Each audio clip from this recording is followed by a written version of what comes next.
అడ్డదారిలో పదవి చేపట్టిన విషయం బయటకు రాకుండా ఎలివేషన్స్ మీద ఎలివేషన్స్ ఇచ్చేస్తున్నారు. డాడీని డమ్మీని చేసి వర్కింగ్ ప్రెసిడెంట్ అయిపోయి కొత్త సాంప్రదాయాన్ని నెలకొల్పాడనే చర్చ జరగకుండా డైవర్షన్ రాజకీయాలు చేస్తున్నారు.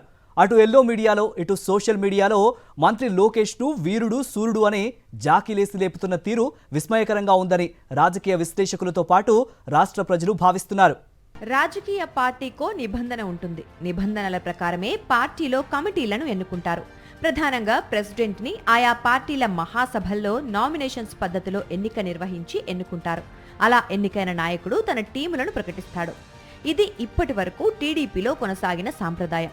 కానీ ఆ పాత సంప్రదాయాన్ని పక్కన పెట్టిన మంత్రి నారా లోకేష్ ఆఖరికి అక్కడ కూడా తన రెడ్ బుక్ రాజ్యాంగ అరాచక విధానాలు అమలు చేశారని ఏపీ రాజకీయాల్లో చర్చ జరుగుతోంది. అందరినీ ఆశ్చర్యానికి గురిచేస్తూ హఠాత్తుగా అడ్డదారిలో తెలుగుదేశం పార్టీ వర్కింగ్ ప్రెసిడెంట్ అయిపోయారు మంత్రి లోకేష్. ప్రతి సంవత్సరం తెలుగుదేశం వ్యవస్థాపక అధ్యక్షులు ఎన్టీఆర్ జయంతిని పురస్కరించుకుని మే నెల 27, 28 తేదీల్లో మహానాడును నిర్వహించడం సాంప్రదాయంగా వస్తోంది. ప్రతి మహానాడులో పార్టీ అధ్యక్షుడిని ఎన్నుకోవడంతో పాటు పార్టీ అంతర్గత నిర్ణయాలు చేస్తారు. అయితే అదంతా గతం. లోకేష్ కు అదంతా పట్టదని, లేడికి లేచిందే పరుగు అన్నట్లుగా మహానాడుకు ముందే పార్టీ నిబంధనలను పక్కన పెట్టి కమిటీని ప్రకటించేసుకున్నారు. ఈ క్రమంలో ఆయన డాడీ నారా చంద్రబాబు నాయుడిని డమ్మీని చేశారనే చర్చ జరుగుతోంది. చంద్రబాబు ముఖ్యమంత్రి అయినా షాడో ముఖ్యమంత్రిగా లోకేష్ పాలన సాగిస్తున్నాడని ఆంధ్రప్రదేశ్ ప్రజలకు తెలిసిన నిజమే. సకల శాఖల మంత్రిగా ప్రభుత్వంలో లోకేష్ ఆడింది ఆట, పాడిందే పాటగా ఉందనే విమర్శలకు కొదవలేదు.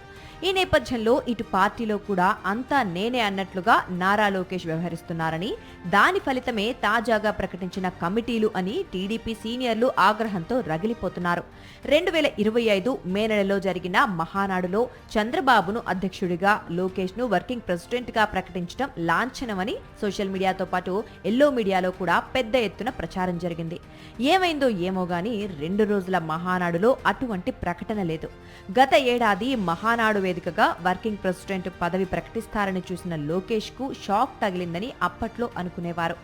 గతంలో కడప మహానాడులో జరిగిన విధంగానే త్వరలో జరగబోయే మహానాడులో కూడా వర్కింగ్ ప్రెసిడెంట్ గా తన పేరును ప్రకటించరేమో అనే భయం లోకేష్ కు పట్టుకుందని అంటున్నారు. ఈ నేపథ్యంలో ఆయన జాతీయ కమిటీతో పాటు రాష్ట్ర కమిటీని ప్రకటించుకోవడంతో పాటు తనను తాను వర్కింగ్ ప్రెసిడెంట్ గా ప్రకటించుకున్నాడని పెద్ద ఎత్తున చర్చ జరుగుతోంది. మహానాడులో అధ్యక్షుడిని ఎన్నుకున్న తర్వాత అధ్యక్షుడు మిగిలిన కమిటీలను ఏర్పాటు చేసుకోవడం సాంప్రదాయం. కానీ సాంప్రదాయాలను పక్కన పెట్టి డాడీని డమ్మీని చేసి లోకేష్ తనకు తానే పార్టీలో ఉన్నత పదవిని కట్టబెట్టుకున్నాడని రాజకీయ విశ్లేషకులు అభిప్రాయపడుతున్నారు. పార్టీ కమిటీల్లో కూడా తన మనుషులు కిలారు రాజేష్, సానా సతీష్ వంటి వాళ్లకు పెద్దపీట వేశారని, ఈ నేపథ్యంలో త్వరలో ముఖ్యమంత్రి కావటానికి వీలుగా లోకేష్ పావులు కదుపుతున్నారనే చర్చ జరుగుతోంది. దానికి నిదర్శనమే సంప్రదాయానికి విరుద్ధంగా లోకేష్ కు వర్కింగ్ ప్రెసిడెంట్ పదవిని ప్రకటించటమని టీడీపీలో గట్టిగా ప్రచారం జరుగుతోంది.